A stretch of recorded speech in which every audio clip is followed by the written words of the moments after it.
ప్రార్థన చేసుకుందామండి. పరిశుద్ధుడైన మా ప్రభువా, మీకు స్తోత్రాలు వందనాలు చెల్లించుకుంటున్నాము. మహోన్నతుడా మా ప్రభువైన యేసు, మిమ్మల్ని స్తుతిస్తూ ఉన్నామయ్యా. మిమ్మలను స్తుతించుటకును, మిమ్మలను గూర్చి పాడి కీర్తించి ఘనపరచుటకును సహాయం చేయండి. మీ కృపలో మమ్మలను బలపరచమని ప్రార్థన చేస్తూ ఉన్నాము. మీరు మాకు ఇచ్చిన ఈ సమయాన్ని బట్టి మీకే స్తోత్రాలు వందనాలు చెల్లిస్తూ ఉన్నాము. కృపామయుడా, దయాసత్య సంపూర్ణుడా, మీకే స్తోత్రాలు వందనాలు చెల్లిస్తూ ఉన్నాము. మీరు ఈ ఆరాధనకు అధ్యక్షత వహించండి. తండ్రిని ఘనపరచుటకును, రక్షకుడైన యేసుక్రీస్తును మహిమపరచుటకును, మేము నాయన పరిశుద్ధాత్మనితో సహవాసము చేయుటకును కృపను దయచేయండి ప్రభా. మా అంతరంగములను మీరు కనికరించండి, మా అంతరంగములను మీరు బలపరచండి. మీ ఆత్మశక్తిని, ఆత్మ పట్టుదలను మాకు మీరు దయచేయండి. ఆత్మ విషయమై తీవ్రత కలిగి ఉండమని చెప్పినారు.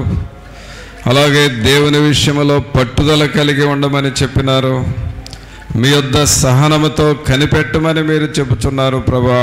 అట్టి నాయన స్వభావం మాకు మీరు దయచేయండి.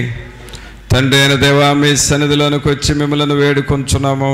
మీరు మాకు అధ్యక్షత వహించండి. ఏ రీతిగా మిమ్మల్ని స్తుతించి ఘనపరచవలనో సమస్త విషయాల్లో మీరే మీ కృపను మాకును మీరు సమృద్ధిగా మీరు దయచేయండి. ఈ ఆవరణమంతా మీ సన్నిధితో నింపండి ప్రభా. పాటలు పాడుచుండగా ఆ పాటల ద్వారా దేవుని యొక్క ఆత్మ మమ్మలను బలపరచునట్లుగాను, మిమ్మలను మహిమపరచువారముగా చేయండి ప్రభా. అలాగే మాలో ఉన్నటువంటి నిర్లక్ష్యము, నిర్లిప్తత సంపూర్ణంగా తొలగిపోనట్లుగా చేయండి. దుష్టుని యొక్క ఆటంకములు మాలో కానీ, ఆవరణంలో కానీ, ఎవరిలో ఎక్కడ ఆటంకములు లేకుండా చేయండి ప్రభా. అడ్డుబండయు అడ్డు గోడలను కూలద్రోయమని ప్రార్థన చేస్తూ ఉన్నాము. మిమ్మలను ఘనపరచుటకు మాలో ఉన్న అభ్యంతరములన్నిటినీ మీరు తొలగించండి. పరిశుద్ధాత్ముడా, మీరు మా మధ్య కదలండి. మీ కొరకు మేము మార్గమును సరళము చేయువారముగా చేయండి నాయన. మీరు మా మధ్య సంచరించున్నట్లుగా మా పరిసరాలను, మమ్ములను పరిశుద్ధపరచమని ప్రార్థన చేస్తూ ఉన్నాం.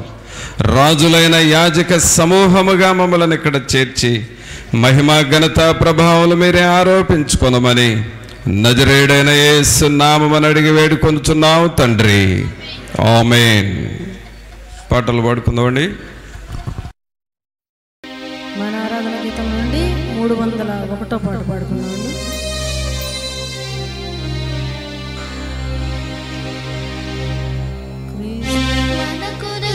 చనిపోయెను యుద్ధకాలమున మరణమాయెను. క్రీస్తు మన కొరకు చనిపోయెను యుద్ధకాలమున మరణమాయెను. మనుషులందరి కొరకు పాప క్షమాపణకు సిలువలో బలిగా బలిగా మారెను. క్రీస్తు మన కొరకు చనిపోయెను యుద్ధకాలమున మరణమాయెను.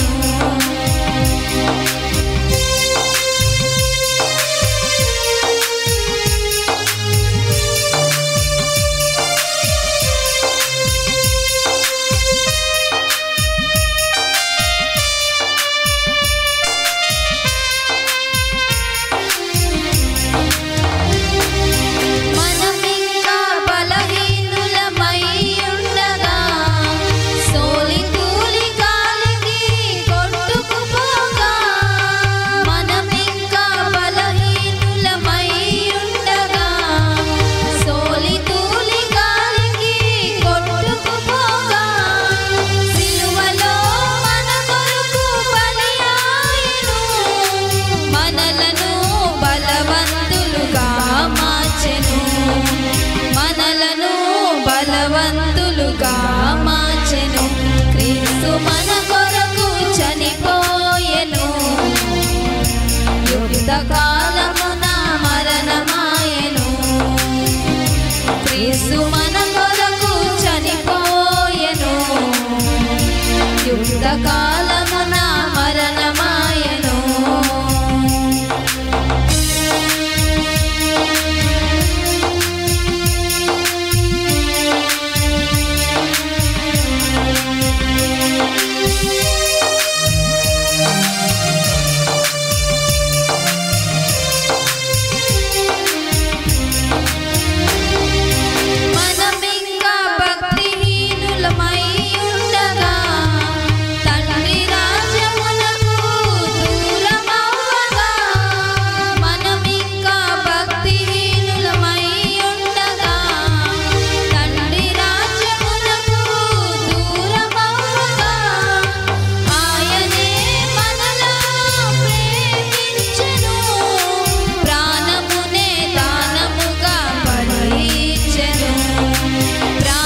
పాపమును తెచ్చివేసెను క్రీస్తు మన కొరకు చనిపోయెను యుక్త కాలమున మరణమాయెను క్రీస్తు మన కొరకు చనిపోయెను యుక్త కాలమున మరణమాయెను మనుషులందరి కొరకు పాప క్షమాపణకు సిలువలో బలిగా మారెను సిలువలో బలిగా మారెను క్రీస్తు మన కొరకు చనిపోయెను యుక్త కాలమున మరణమాయెను క్రీస్తు మన కొరకు చనిపోయెను యుక్త కాలమున మరణమాయెను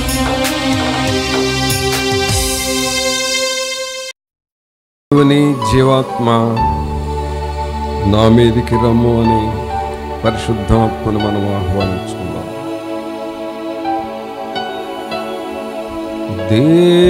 దేవుని జీవాత్మ నా మీదికి రమ్ము దేవుని జీవాత్మ నా మీదికి రమ్ము వేరాచు వంచు మాలాచు నింపు దేవుని జీవాత్మ నా మీదికి రమ్ము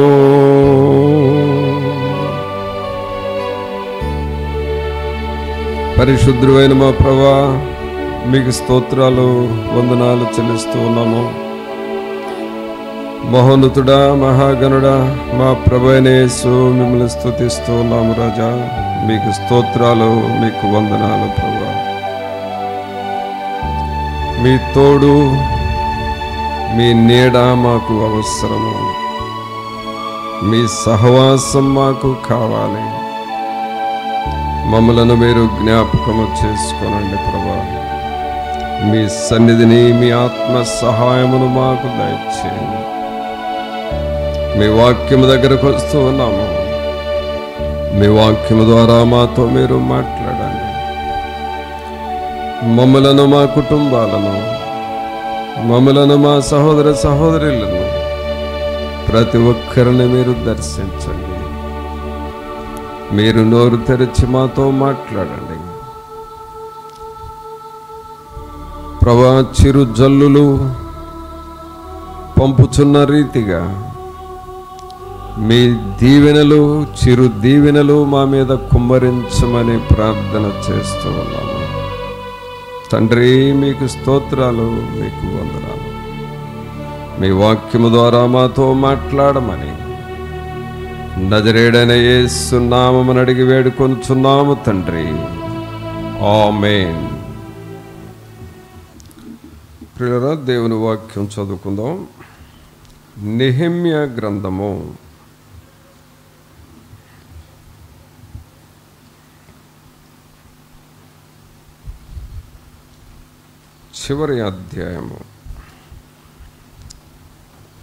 13వ అధ్యాయము చివరి వచనం చదువుదాం.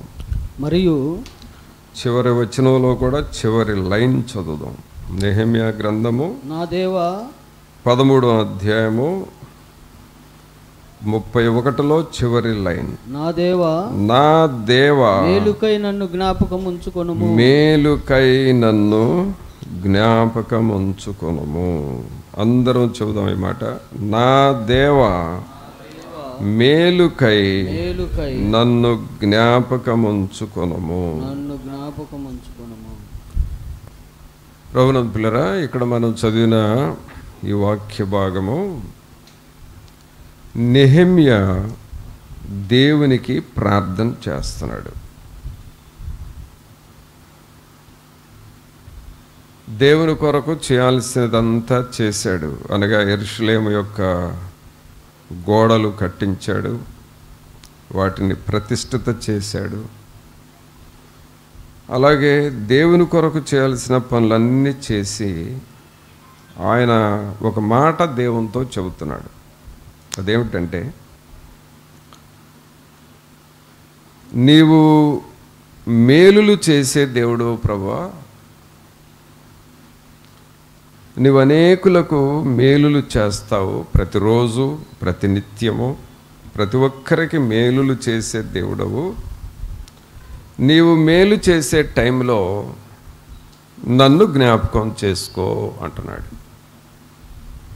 నన్ను జ్ఞాపకం చేసుకొని నాకు కూడా మేలు చేయండి, సహాయము చేయండి అని దేవుణ్ణి అడుగుతూ ఉన్నాడు. దీనిని బట్టి నెహెమ్యా ఏమర్థం చేసుకున్నాడంటే, దేవుడంటే మేలు చేసే దేవుడు. ఎవరండైనా మేలు చేసే దేవుడు. మేలు అనేది రకరకాలుగా ఉంటుంది. కుటుంబానికి మేలు జరుగుతూ ఉంటుంది. అలాగే పర్సనల్గా దేవుడు మనకు మేలు చేస్తాడు. పిల్లలకు మేలులు జరుగుతూ ఉంటాయి. అలాగే సంఘానికి కూడా దేవుడు మేలు చేస్తూ ఉంటాడు. అది ఏ రకమైనా సరే, ఆరోగ్యపరమైన మేలులు కూడా.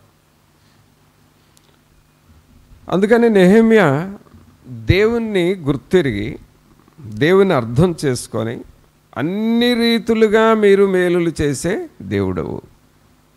ఒకటి కాదు, రెండు కాదు, ఒక యాంగిల్లో కాదు, రెండో యాంగిల్లో కాదు, అన్ని వైపులా, ఫ్రమ్ ఆల్ యాంగిల్స్, అన్ని వైపులా నీవు మేలు చేసే దేవుడవయ్యా, నన్ను మేలుకై జ్ఞాపకము చేసుకొనుము అని దేవుణ్ణి అడుగుతూ ఉన్నాడు. మొట్టమొదటి పిల్లరా, దేవుని దగ్గర మనం ప్రార్థన చేస్తున్నప్పుడు మనకు మేలు చేయువాడు అనేది జ్ఞాపకం చేసుకోవాలి. అయితే దేవుడు మనల్ని జ్ఞాపకం చేసుకున్నప్పుడు ఖచ్చితంగా మేలులు జరుగుతాయి. దేవుడు ఏ ఏ టైంలో ఎవరిని జ్ఞాపకం చేసుకున్నాడు, ఎవరికి మేలు చేశాడు అని గనక మనం చూస్తే, దేవుడు ఒక కుటుంబాన్ని జ్ఞాపకం చేసుకున్నట్లుగా మనం ఇక్కడ బైబిల్లో చూస్తున్నాం. ఆదికాండంలో 8వ అధ్యాయం చూడండి. ఆదికాండము 8వ అధ్యాయము 1వ వచనంలో మనం చూస్తే, దేవుడు నోవహును అతనితో కూడా ఓడలోనున్న సమస్త జంతువులను, సమస్త పశువులను జ్ఞాపకము చేసుకొనెను. చూడండి, నెహెమ్యా గారేమో దేవా మేలుకై నన్ను జ్ఞాపకం చేసుకొని అంటున్నాడు. దేవుడు ఎవరిని జ్ఞాపకం చేసుకున్నాడు? ఎవరెవరిని జ్ఞాపకం చేసుకున్నాడంటే, నోవహు కుటుంబాన్ని జ్ఞాపకం చేసుకున్నాడు. నోవహు కుటుంబము మరి చాలా అపాయకాలంలో ఉన్న కుటుంబం ఇది.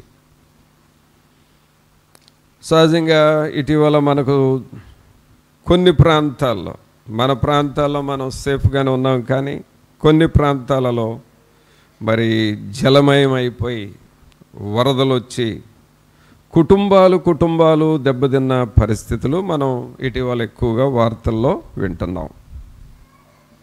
అయితే అలాంటి పరిస్థితుల్లో ఇప్పుడు మనం చూస్తున్న ఈ వరదలు ఈ నోహు గారి టైంలో వచ్చిన వరదలతో పోలిస్తే ఎందుకు పోల్చలేం అసలు. టోటల్గా అక్కడ దేశమంతా అసలు లోకమంతా జలమయం అయిపోయింది. మరి మనుషులు అనేవాళ్ళు ఎవరు బ్రతికలేరు. ఆల్మోస్ట్ అందరూ చనిపోయారు. పిల్లల దగ్గర నుండి పెద్దల వరకు అందరూ చనిపోయారు. అయితే ఆ టైంలో నోవహు కుటుంబాన్ని దేవుడు జ్ఞాపకం చేసుకున్నాడు. అందుకనే ముందుగానే ఓడను సిద్ధము చేయించి ఆ ఓడలో నోవహు కుటుంబాన్ని తనతో పాటు కొన్ని జంతువులు అలాగే పక్షులు వీటన్నిటినీ ఓడలో ప్రవేశింపచేసి వాటిని భద్రపరిచి వారి ద్వారా మరి దేవుడు సృష్టిని ప్రారంభించాడు. అనగా ఆ టైంలో నోవహును నేను బ్రతికించాలి, ఈ జలప్రళయంలో నుండి నోవహును నేను తప్పించాలి, ఆయన కుటుంబము ద్వారా నేను మరలా సృష్టిని మొదలు పెట్టాలి. ఒక రకంగా చెప్పాలంటే మొదటి సృష్టి ఆదాముతో ప్రారంభమైంది. ఆదాము హవ్వలతో మొదటి సృష్టి ప్రారంభమైంది. అయితే ఆ తర్వాత ఈ 8వ అధ్యాయంకి వచ్చేటప్పటికే ఆ ఆదాము హవ్వలతో ప్రారంభమైన సృష్టి అంతా నశించిపోయింది. ఇంకా చెప్పాలి అంటే ఈ 8వ అధ్యాయంలో మరొక నూతన సృష్టి ప్రారంభమైంది. నూతన సృష్టి ప్రారంభమైంది. ఆదాము హవ్వల దగ్గర నుండి ఉన్న ప్రజలందరూ నశించిపోయారు. నోవహు దగ్గర ఈ నూతన సృష్టి ప్రారంభమవుతా ఉన్నది. ఈ సమయంలో వీరిని జ్ఞాపకం చేసుకుంటున్నాడు. పిల్లరా, సృష్టి అనేది మనందరికీ తెలుసు. సృష్టిలో మనుషులు ఉంటారు, సృష్టిలో జంతువులు ఉంటాయి, సృష్టిలో వృక్షాలు ఉంటాయి, పక్షులు ఉంటాయి. అయితే బైబిల్ ప్రకారం మనం చూస్తే 3 రకాలైన సృష్టి క్రియేషన్స్ ఉన్నాయి. మొదటి సృష్టి ఆదాము హవ్వల ద్వారా జరిగింది. వారి ద్వారా 7వ అధ్యాయం వరకు ఆ ప్రజలు బ్రతికారు. కానీ ఆ తర్వాత జలప్రళయం వచ్చింది. జలప్రళయంలో ప్రజలందరూ నశించిపోయారు. అయితే అందరు నశించిపోయిన నోవహు కుటుంబాన్ని మాత్రం రక్షించాలి, వీరిని ఆశీర్వదించాలి, వీరి ద్వారా నేను మరలా నూతన సృష్టిని, 2వ సృష్టిని ప్రారంభము చేయాలి అని దేవుడు కోరి నోవహు కుటుంబాన్ని ఆశీర్వదించాడు. ఇప్పుడు మనం జీవిస్తున్న ఈ కాలం, మనం చూస్తున్న ఈ ప్రపంచం ఈ నోవహు యొక్క సృష్టిలోనే మనం ఉన్నాం. అయితే 3వ రకమైన సృష్టిలోనికి మనం వెళ్ళబోతున్నామండి. అదేమిటి అనంటే ప్రకటన గ్రంథం తీయండి.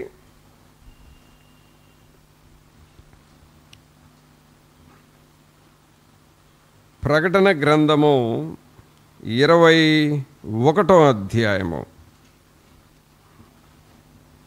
ప్రకటన గ్రంథము 21వ అధ్యాయము మొదటి నుండి చూస్తే, అంతటా నేను క్రొత్త ఆకాశమును క్రొత్త భూమిని చూచితిని. మొదటి ఆకాశమును మొదటి భూమియు గతించిపోయెను, సముద్రమును ఇకను లేదు.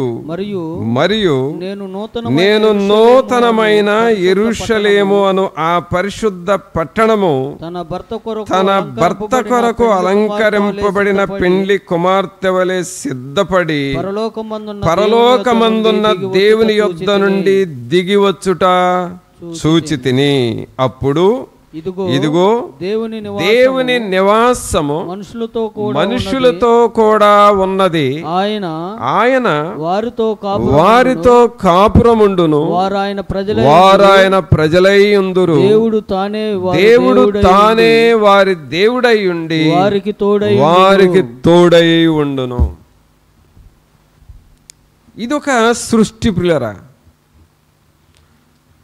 మీరు బాగా జ్ఞాపకం పెట్టుకుంటే ఆదికాండము 1వ అధ్యాయములో ఉన్నది మొదటి సృష్టి. అది ఆదాము హవ్వల ద్వారా ఆ సృష్టి వచ్చింది. అయితే ఆ టైంలో పాపం ఎక్కువైపోయింది.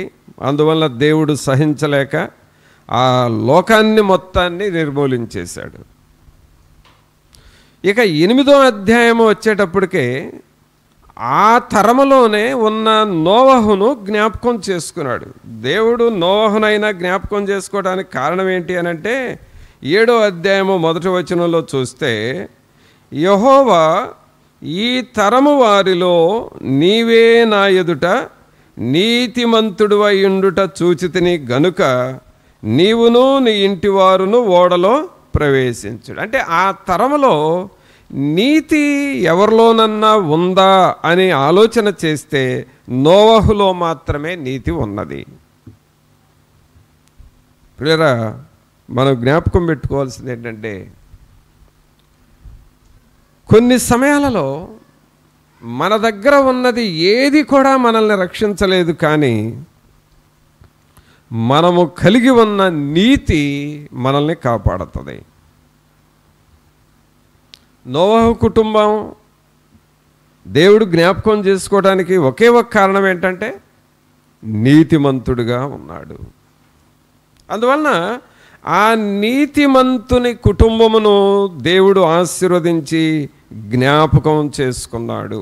అందువలన ఆదికాండం 1వ అధ్యాయము మొదటి సృష్టి, ఇక్కడ ఆదికాండము 8వ అధ్యాయము 2వ సృష్టి అని పెట్టొచ్చండి. మనం టైటిల్స్ 8వ అధ్యాయానికి 2వ సృష్టి అని పెట్టొచ్చు.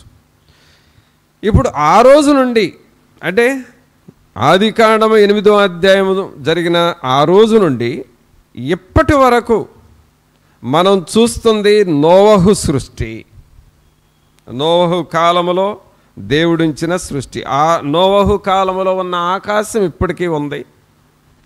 నోవహు కాలములో ఉన్న భూమి ఇప్పటికీ ఉంది. నోవహు కాలములో ఉన్న ప్రజలు, ఆయన వంశము అంకురోత్పత్తి పునరుత్పత్తి జరుగుతూ ఇప్పటికీ ఉన్నది. ఇది 2వ సృష్టి. ఇక 3వ సృష్టి ఏమిటి అనంటే, ప్రకటన గ్రంథము 21వ అధ్యాయానికి 3వ సృష్టి అని మనం పేరు పెట్టుకోవచ్చు. ఆదికాండం 1వ అధ్యాయము మొదటి సృష్టి, ఆదికాండము 8వ అధ్యాయము 2వ సృష్టి, ప్రకటన గ్రంథము 21వ అధ్యాయము 3వ సృష్టి. కాబట్టి సృష్టి, ఈ క్రియేషన్స్ అనేవి 3 రకాలుగా ఉన్నాయి. అయితే మొదటి సృష్టిలో నుండి 2వ సృష్టిలోనికి ప్రవేశించటానికి నోవహును దేవుడు జ్ఞాపకం చేసుకున్నాడు. ఆయన ద్వారానే ప్రపంచాన్ని ఆశీర్వదించాడు. ఆయన ద్వారానే మరి ప్రపంచ అభివృద్ధి జరిగింది. ఇప్పుడు మనం ఏ పీరియడ్లో ఉన్నామంటే, మనం ప్రజెంట్ ఏ పీరియడ్లో బ్రతుకుతున్నామంటే, ప్రకటన గ్రంథం 21వ అధ్యాయము 3వ సృష్టి పీరియడ్లోనికి రాబోతున్నాం మనం. నీవు సిద్ధపడినా సిద్ధపడకపోయినా, నీవు దేవుని వాక్యమును అంగీకరించినా అంగీకరించకపోయినా, అంటే ఇక్కడ వాక్యం వింటున్న మనమని కాదు, మనతో బ్రతుకుతున్న తరాన్ని గురించి మాట్లాడుతున్నాను. అంటే బయట ఉన్న మనుషులు, లోకంతో కలిపి మాట్లాడుతున్నాను. నీవు ఈ వాక్యాన్ని అంగీకరించినా అంగీకరించకపోయినా 3వ సృష్టి కొరకు సిద్ధపడుచున్న రోజుల్లో మనం ఉంటున్నాం.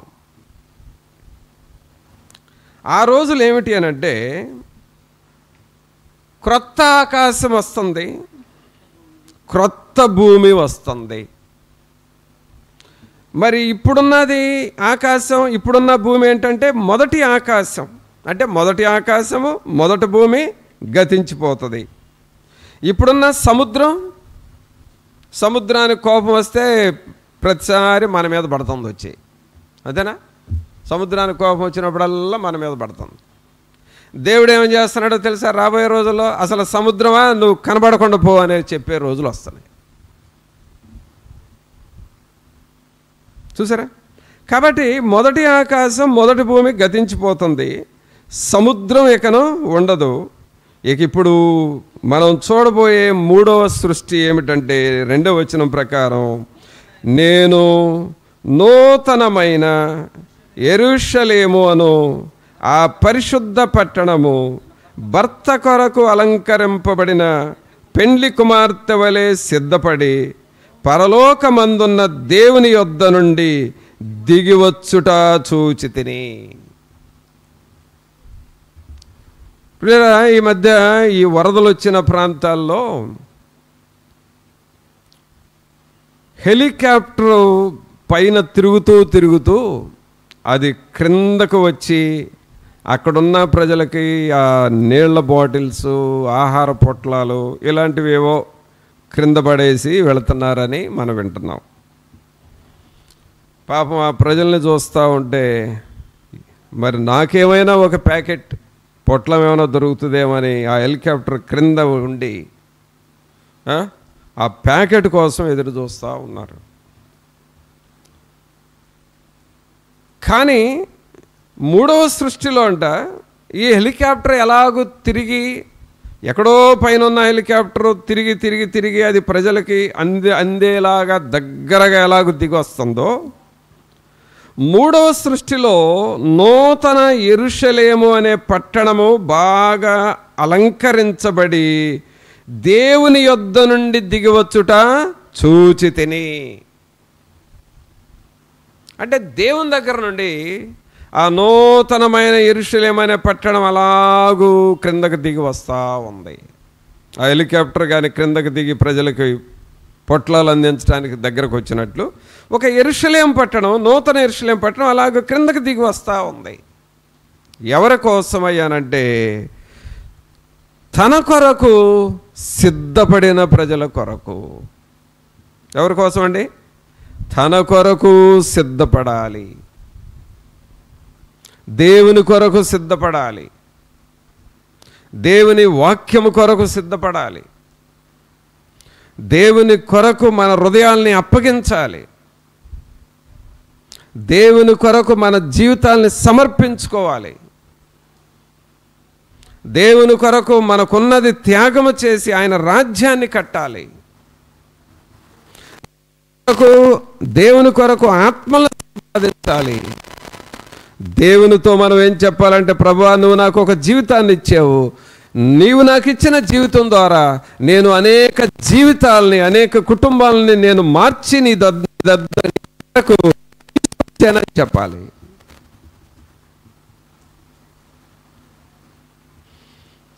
ఇలాగూ మనం సిద్ధపడితే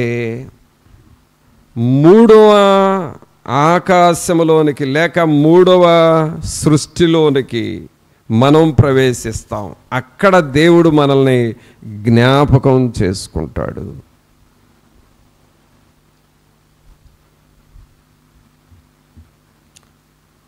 నెహెమ్యా గారు ఏమని అడిగాడు దేవుణ్ణి? దేవా మేలుకై నన్ను జ్ఞాపకం చేసుకో అన్నాడు. అలాగే మరి రెండవ సృష్టిగా అనుకుంటున్న ఆదికాండం 8వ అధ్యాయంలో నోహును ఆయన కుటుంబాన్ని దేవుడు జ్ఞాపకం చేసుకున్నాడు అని మనం బైబిల్లో చదివాం. ఇప్పుడు దేవుడు జ్ఞాపకం చేసుకోవటం అంటే ఇప్పుడు మనం మూడవ సృష్టిలోనికి వెళ్ళబోతా ఉన్నాం. మనం ఆ సృష్టిలోనికి ప్రవేశించాలి. నోవహు కుటుంబము రెండవ సృష్టిలోనికి ఎలా ప్రవేశించిందో మనము కూడా రెండవ సృష్టిలో నుండి మూడవ సృష్టిలోనికి ప్రవేశించాలి. అలాగూ దేవుడు మనల్ని జ్ఞాపకం చేసుకోవాలి.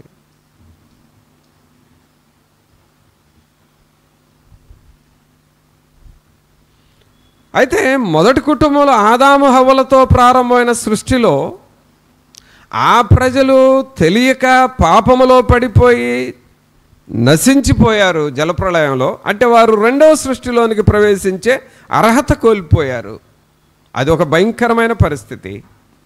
ఇప్పుడు మనకున్న భయంకరమైన పరిస్థితి ఏమిటంటే, ఈ రెండవ సృష్టిలో నుండి నూతన యెరూషలేము అనే మూడవ సృష్టిలోనికి ప్రవేశించకపోతే అది మనకు భయంకరమైన పరిస్థితి.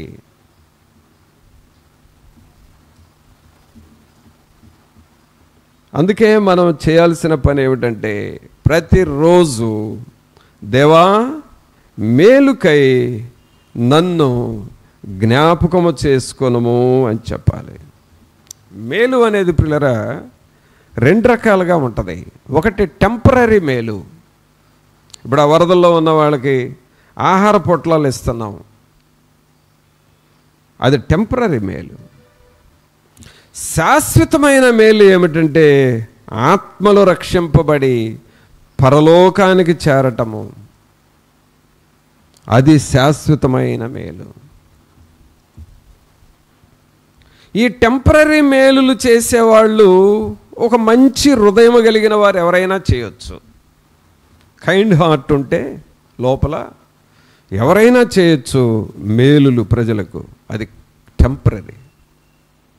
కానీ శాశ్వతమైన మేలు చేయాలి అనంటే దేవుడు మాత్రమే చేయగలడు. అందుకనే మనం ఏం చేయాలి? దేవా మేలుకై నన్ను జ్ఞాపకము చేసుకో. ఈ పర్మనెంట్ మేలుల కొరకు, శాశ్వతమైన మేలుల కొరకు మీరు నన్ను సిద్ధము చేయండి, నన్ను సిద్ధము చేయండి అని మనం దేవుణ్ణి అడుగుతూ ఉండాలి. మనకి స్తుతి ఆరాధన గీతముల పుస్తకంలో ఒక పాట, 48వ పాట చూడండి. దేవుని యొక్క మేలులు ఎలాంటివి అనంటే 48వ పాట. రండి వేగమే మరలండి శాశ్వత ఈవులకు శాశ్వత కృపలకు శాశ్వత దీవెనలకై శాశ్వత మేలులకై శాశ్వత దీవెనలకై శాశ్వత మేలులకై మరలి రండి దైవ జనమా కూడి రండి సంగమా. మరలి రండి దైవ జనమా కూడి రండి సంగమా. రండి వేగమే మరలండి శాశ్వత ఈవులకు శాశ్వత కృపలకు శాశ్వత దీవెనలకై శాశ్వత మేలులకై శాశ్వత దీవెనలకై శాశ్వత మేలులకై మరలి రండి దైవ జనమా కూడి రండి సంగమా. మరలి రండి దైవ జనమా కూడి రండి సంగమా. ప్రియరా, దేవుడు మనల్ని పిలిచేది ఎందుకు అనంటే, మనల్ని జ్ఞాపకం చేసుకునేది ఎందుకంటే శాశ్వత ఈవులకు శాశ్వత కృపలకు శాశ్వత దీవెనలకు శాశ్వత మేలులకు. అందుకు దేవుడు మనల్ని జ్ఞాపకం చేసుకుంటున్నాడు. అందుకనే నెహెమ్యా అంటున్నాడు, దేవా మేలుకై నన్ను జ్ఞాపకం చేసుకో. అలాగే నోవహును కూడా దేవుడు జ్ఞాపకం చేసుకున్నాడు. ఆయనను ఆయన కుటుంబాన్ని జ్ఞాపకం చేసుకొని ఓడలో ప్రవేశింపచేసి ఆయన కుటుంబం ద్వారా సృష్టిని అభివృద్ధి చేశాడు. ఇంకా దేవుడు ఎవరినన్నా జ్ఞాపకం చేసుకున్నాడా అని చూస్తే దేవుని వాక్యంలో చూద్దామా? ఆదికాండంలోనే మరొక కుటుంబాన్ని దేవుడు ఎలా జ్ఞాపకం చేసుకున్నాడో చూద్దాం. ఆదికాండము 19వ అధ్యాయము. ఆదికాండము 19వ29వ వచనం చూడండి. దేవుడు ఆ మైదానపు పట్టణములను పాడు చేసినప్పుడు దేవుడు అబ్రహామును జ్ఞాపకము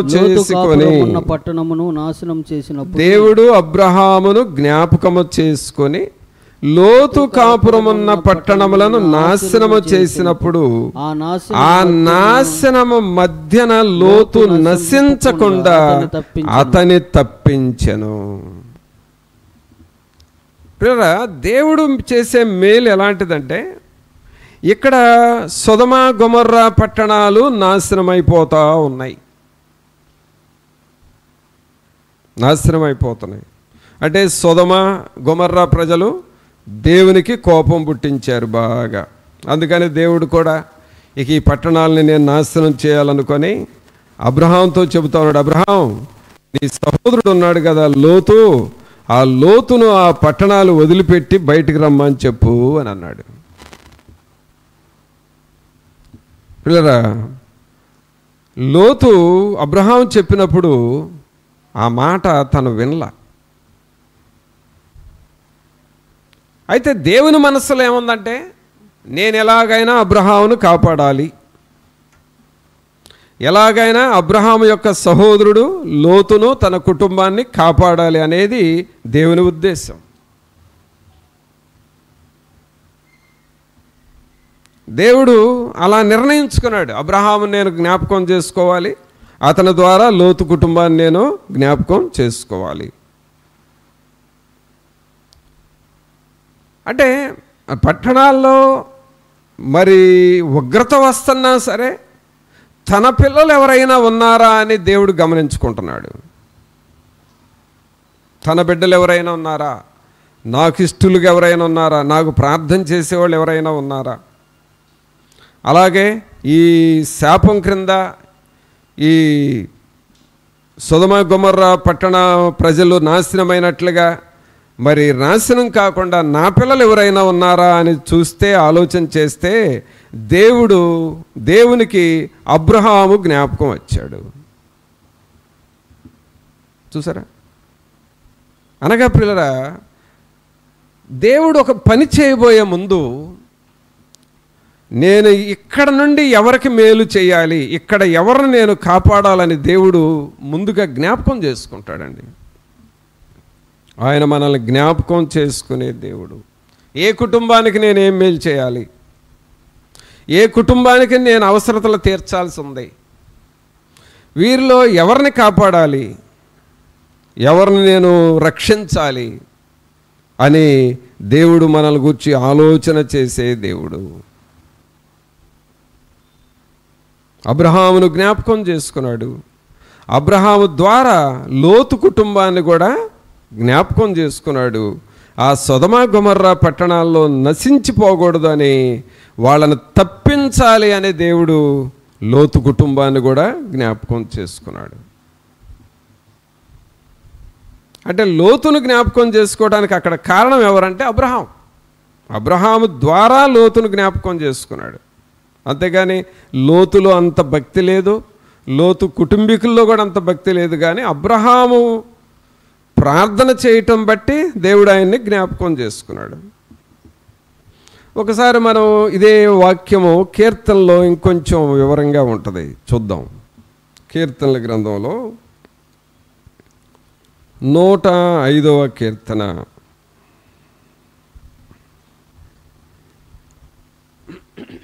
105వ కీర్తన. ఈ మాటనే కొంచెం డీటెయిల్గా ఇక్కడ చూస్తాం. 105వ కీర్తన 42, 43 వచనాలు చూడండి.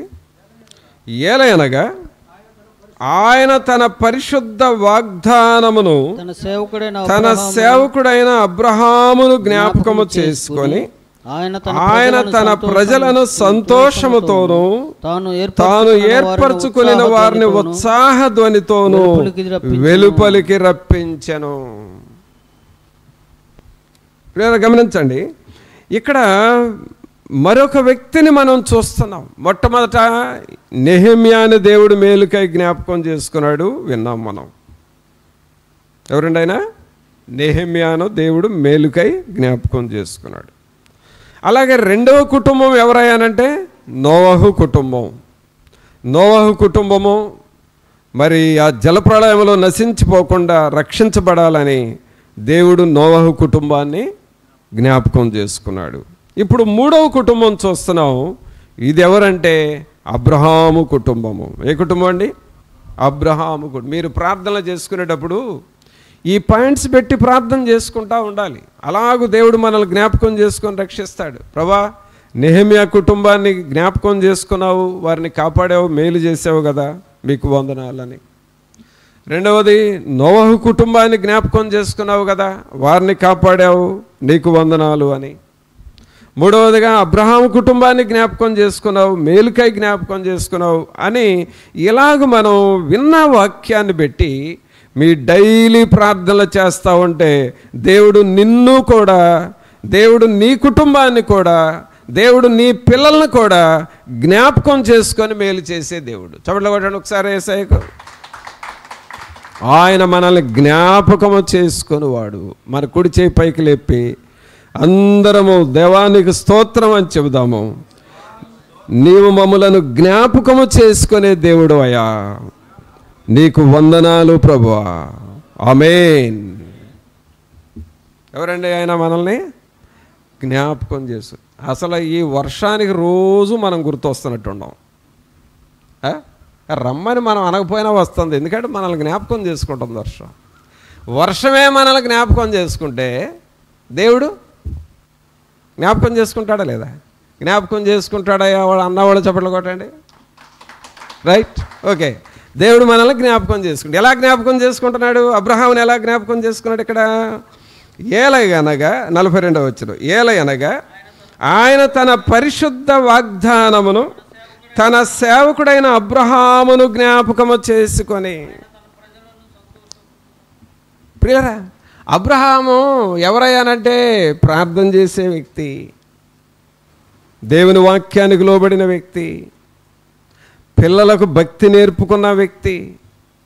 అబ్రహాము తన కుమారుడైన ఇస్సాకుకు భక్తి నేర్పుకున్నాడు. అలాగే తన మనవడు యాకోబుకు భక్తి నేర్పుకున్నాడు. అలాగే తన ముది మనవడు యోసేపుకు భక్తి నేర్పుకున్నాడు. ఇలాగూ తన తరతరాలకి భక్తి నేర్పుకున్నాడు. ఆ భక్తి వలన దేవుడు అబ్రహామును జ్ఞాపకం చేసుకున్నాడు. ప్రియులారా, మన డబ్బులు మనల్ని సేవ్ చేయలేవు, మనకున్న హోదా మనల్ని సేవ్ చేయలేదు, కానీ నీ భక్తి, నీవు కలిగి ఉన్న నీతి నిన్ను రక్షిస్తుంది. నిన్ను జ్ఞాపకం చేసుకుంటాడు. ఆయన ఎన్నడూ వదిలిపెట్టాడు. ఆయన ఎన్నడూ మర్చిపోవటానికి నరుడు కాడు. ఆయన ఇశ్రాయేలునకు ఆధారమైన వాడు నరుడు కాడు. ఆయన మర్చిపోవటానికి మనుషుడుగాడు. మనుషులు మర్చిపోతారు, దేవుడు నిన్నెన్నడూ మర్చిపోడు. ఆయన నిన్ను ఎన్నడూ చెయ్యి విడువడు, ఎడబాయడు. ఆయన ఎన్నడూ మన పరిస్థితుల్ని అలాగే చూస్తూ వదిలేసేవాడు కాదు. చెయ్యి విడువాడు ఎప్పుడు, విడనాడడు ఎన్నడు. చెయ్యి విడువాడు ఎప్పుడు, విడనాడడు ఎన్నడు. కన్న తల్లి చేర్చునట్లు నన్ను చేర్చున ప్రియుడు. కన్న తల్లి చేర్చునట్లు నన్ను చేర్చున ప్రియుడు. కావున ఇక్కడ ఆయన నిన్ను నన్ను ఎన్నడూ విడిచే దేవుడు కాదు. ఆయన మనల్ని జ్ఞాపకం చేసుకునే దేవుడు. ఇది చాలా అద్భుతమైన విషయం ప్రియులారా. ఇది చాలా ఆశ్చర్యకరమైన విషయం. దేవుడు లాంటి ఆ గొప్ప దేవునికి మనలాంటి వారము కూడా జ్ఞాపకం ఉండటం చాలా గొప్ప సంగతి. అందుకనే దావీదు గారు ఒక అంటే ఇప్పుడు దీన్ని సెంటెన్స్లో చెప్పాలి అని అంటే ఎక్స్క్లమేషన్ సెంటెన్స్ అంటాం. అంటే ఆశ్చర్యార్థకానికి గురి చేస్తుంది. అలాంటి మాట ఒకటి అంటాడు చూడండి. కీర్తనల గ్రంథంలో 8వ కీర్తన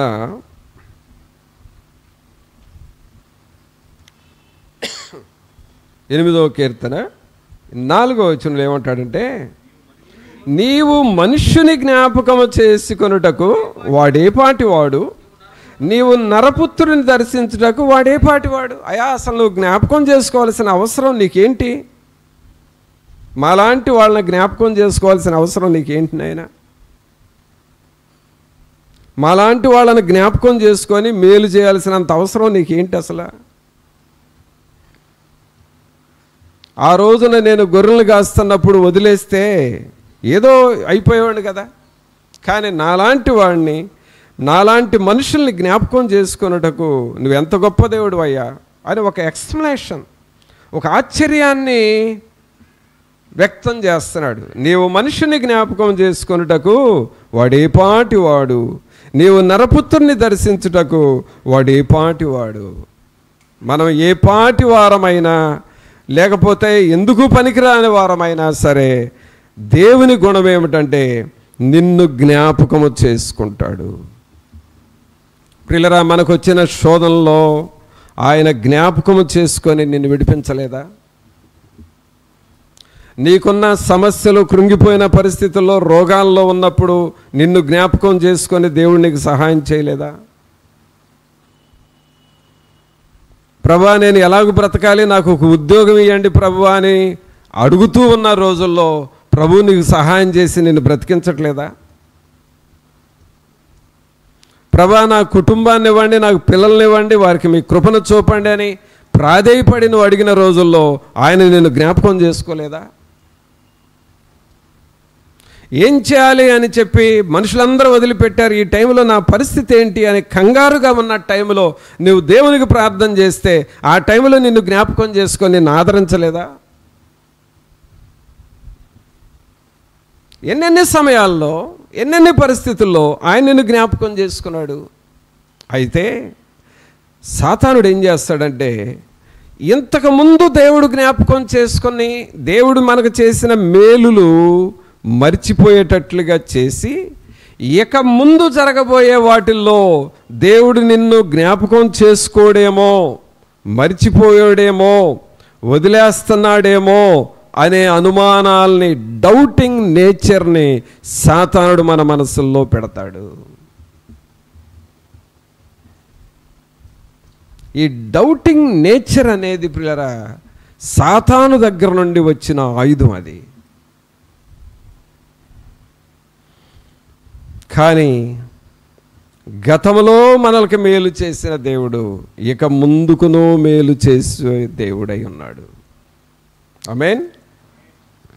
అందుకనే ఇక్కడ మనం చూస్తే ఏలయనగా 42వ వచనం, ఏలయనగా ఆయన తన పరిశుద్ధ వాగ్దానమును తన సేవకుడైన అబ్రహామును జ్ఞాపకము చేసుకొని ఆయన తన ప్రజలను సంతోషముతోనూ తాను ఏర్పరచుకొనిన వారిని ఉత్సాహధ్వనితోనూ వెలుపలికి రప్పించిన. దేవుడు జ్ఞాపకం చేసుకుంటే మన పరిస్థితులు ఎలా ఉంటాయి అంటే, ప్రజలను సంతోషముతోనూ ఉత్సాహధ్వనితోనూ వెలుపలికి రప్పిస్తాడు.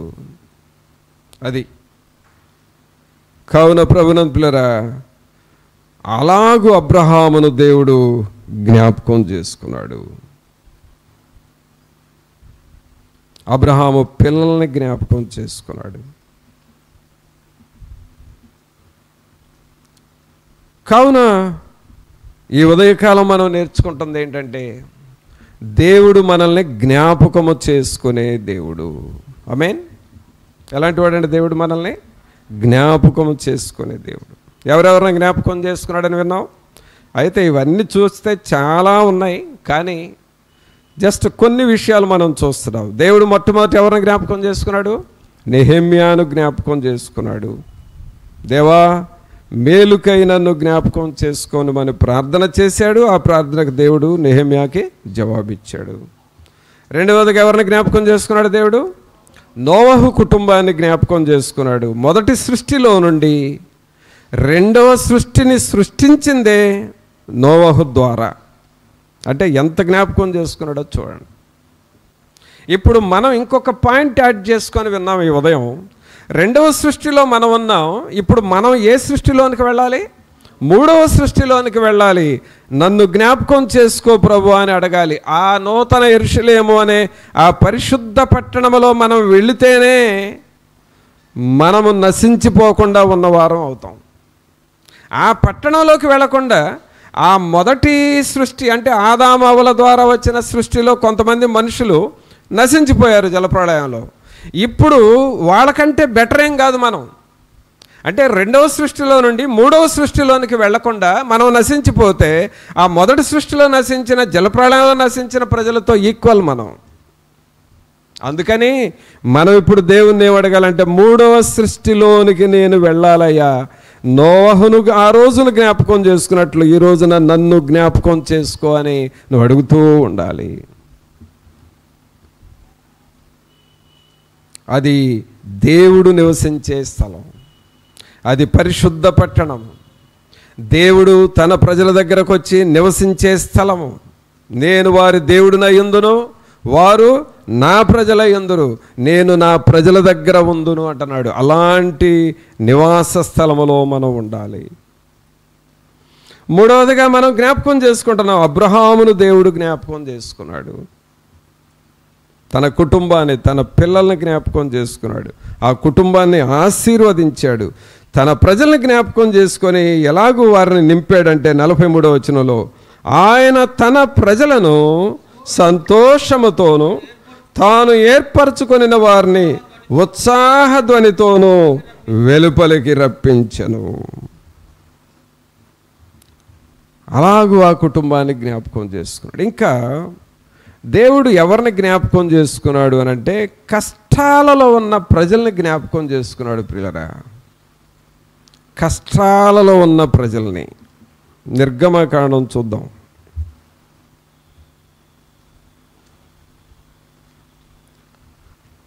నిర్గమకాండము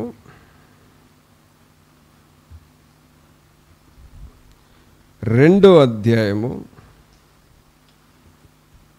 నిర్గమకాండము 2వ అధ్యాయము 23వ వచనం. అలాగున అనేక దినములు జరిగిన మీదట ఐగుప్తు రాజు చనిపోయెను.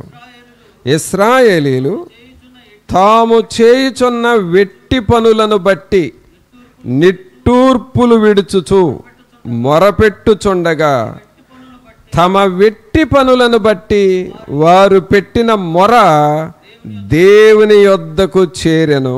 కాగా దేవుడు వారి మూలుగును విని అబ్రహాము, ఇస్సాకు, యాకోబులతో తాను చేసిన నిబంధనను జ్ఞాపకము చేసుకొనెను. దేవుడు ఇశ్రాయేలీలను చూచెను. దేవుడు వారి యందు లక్ష్యముంచెను. చూడండి, ఇక్కడ కష్టాలలో ఉన్న ప్రజలు ఇశ్రాయేలీలు. వీళ్ళ పరిస్థితి ఏమిటంటే వెట్టి పనులు చేస్తున్నారంట. ఏం పనులండి? వెట్టి పనులు. తర్వాత నిట్టూర్పులు విడుస్తూ ఉన్నారు. తర్వాత మూలుగుతూ ఉన్నారు. ఈ ఇశ్రాయేలీల యొక్క కండిషన్ ఏంటంటే వెట్టి పనులు, నిట్టూర్పులు, మూలుగులు. చూడండి ఎంత భయంకరమైన పరిస్థితి. పోనీ వాళ్ళని అక్కడ పరిపాలిస్తున్న ఫరో రాజు ఉన్నాడు. వాళ్ళు వెట్టి పనులు చూసి ఏమైనా జాలి పడుతున్నాడా? ఇంకా బరువు పెంచుతున్నాడు. వాళ్ళ నిట్టూర్పులు చూసి కొంచెం ఏమైనా దయగా మాట్లాడుతున్నాడా? లేదు. వాళ్ళ మూలుగులు చూసి అయ్యో నేను ఇంత బాధపడుతున్నాను వీళ్ళని అనుకుంటున్నాడా? లేదు. అయితే ఆ నిట్టూర్పులు, ఆ మూలుగులు ఎవరు విన్నారంటే దేవుడు విన్నాడు. అక్కడ ఏమని ఉందంటే తమ వెట్టి పనులను బట్టి వారు పెట్టిన మొర దేవుని యొద్దకు చేరెను. కాగా దేవుడు వారి మూలుగులు విని అబ్రహాము, ఇస్సాకు, యాకోబులతో తాను చేసిన నిబంధనను జ్ఞాపకము చేసుకొనెను. అంటే అక్కడ ఏం జ్ఞాపకం చేసుకున్నాడంటే, ఈ ఇశ్రాయేలు ప్రజల్ని నేను విమోచించాలి, ఈ ఇశ్రాయేలు ప్రజలను నేను విడుదల చేయాలి, ఈ ఇశ్రాయేలు ప్రజలను ఎలాగైనా నేను మరి కాపాడాలి అని దేవుడు ఈ ప్రజల మూలుగులు విన్నాడు. ఒక రకంగా చెప్పాలంటే ప్రియులారా, మోషే ఇశ్రాయేలు ప్రజలకి నాయకుడిగా వచ్చాడు కదా. ఈ నాయకుడు మోషే ఎక్కడ తయారయ్యాడంటే, ఈ ఇశ్రాయేలు మూలుగుల్లో నుండి బయటకు వచ్చాడండి. వీళ్ళ మొరలు, వీళ్ళ మూలుగులు, వీళ్ళ వెట్టి పనులు, వీటన్నిటిలో నుండి మోషేను దేవుడు పైకి తీశాడు. అంటే నీవు పడుచున్న వేదనలో నుండి ఒక మోషే బయటికి వస్తాడు. నీవు పెట్టుచున్న మూలుగులు ఉన్నాయే, దిగుళ్ళు ఉన్నాయే, బాధలు ఉన్నాయే, వాటిల్లో నుండి దేవుడు ఒక మోషేను బయటికి తీసుకొస్తాడు.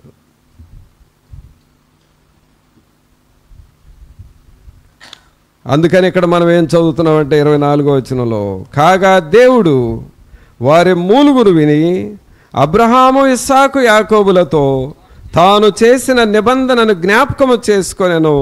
దేవుడు ఇశ్రాయేలులను చూచెను, దేవుడు వారి యందు లక్ష్యముంచెను. ఆమేన్. అందరం కుడి చేయి పైకి లేచి చెబుదాం, దేవుడు వారి యందు లక్ష్యముంచెను. వారు అంటే ఎవరండి? వారు అంటే ఎవరు? ఇశ్రాయేలీయులు. ఇప్పుడు ఆ మాట చూద్దాం, దేవుడు ఇశ్రాయేలీయుల యందు లక్ష్యముంచెను.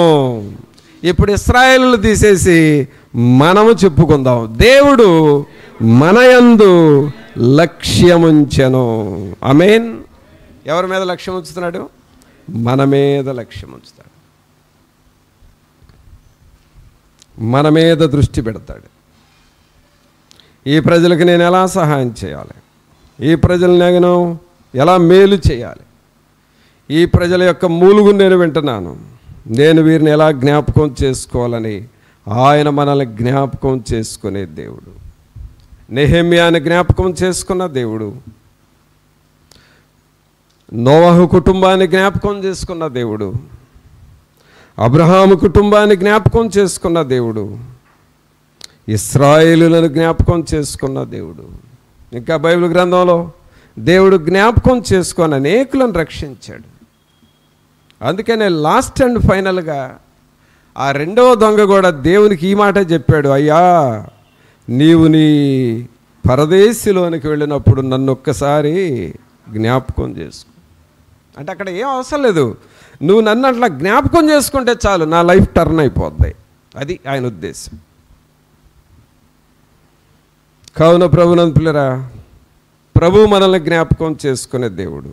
అయితే మనం గమనించాల్సింది ఏంటంటే, నోహు నీతిగా బ్రతికాడు, అందుకని దేవుడు జ్ఞాపకం చేసుకున్నాడు.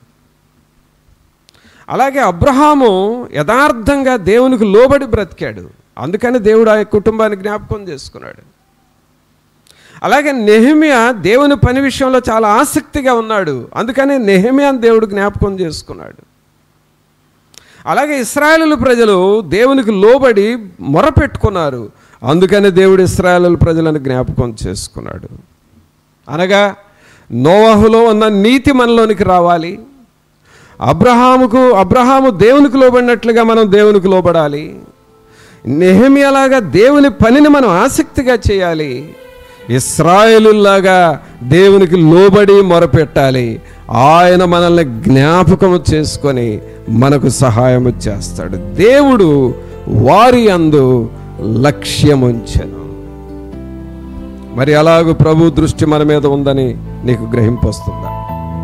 ప్రభా, నేను అలాగూ మీ కొరకు సిద్ధపడాలి, నన్ను జ్ఞాపకం చేసుకో, నా కుటుంబాన్ని జ్ఞాపకం చేసుకో, మమ్మల్ని అందరినీ జ్ఞాపకం చేసుకో అని ప్రభువుని అడుగుదామా?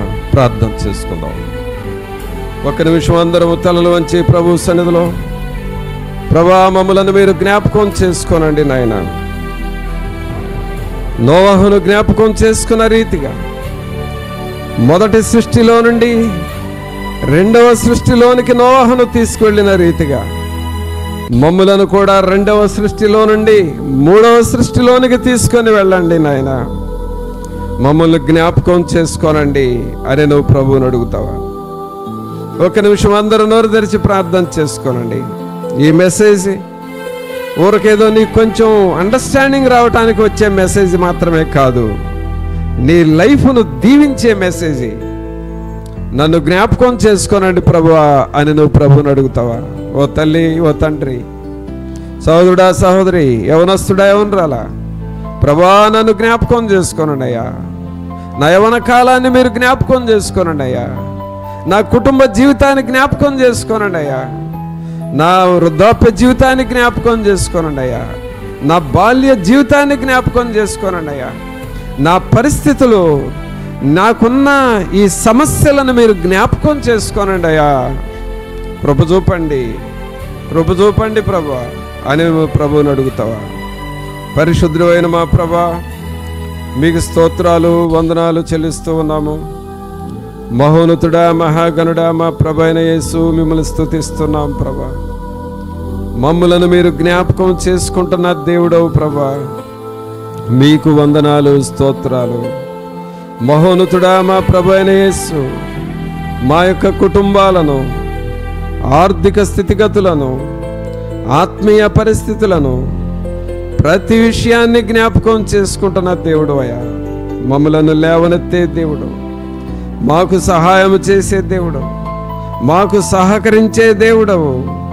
మమ్మలను రెండవ సృష్టిలో నుండి మూడవ సృష్టికి కూడా మమ్మలను సిద్ధము చేయుచున్న దేవుడవు ప్రభువా, మీకు స్తోత్రాలు, వందనాలు చెల్లిస్తూ ఈ బిడ్డలను మీరు కనికరించి మీరు ఆత్మలింకను నడిపించి బలపరచుమని మా ప్రభు అయిన యేసు నామమున అడిగి వేడుకొనుచున్నాము తండ్రి, ఆమేన్. మన తండ్రి అయిన దేవుని ప్రేమ, కుమారుని కృప, పరిశుద్ధాత్ముని యొక్క సన్నిధి అయిన సహాయము, మేలుకై మనల్ని జ్ఞాపకం చేసుకొని ప్రభు మనల్ని అందరినీ బలపరిచి నడిపించును గాక. ఆమేన్.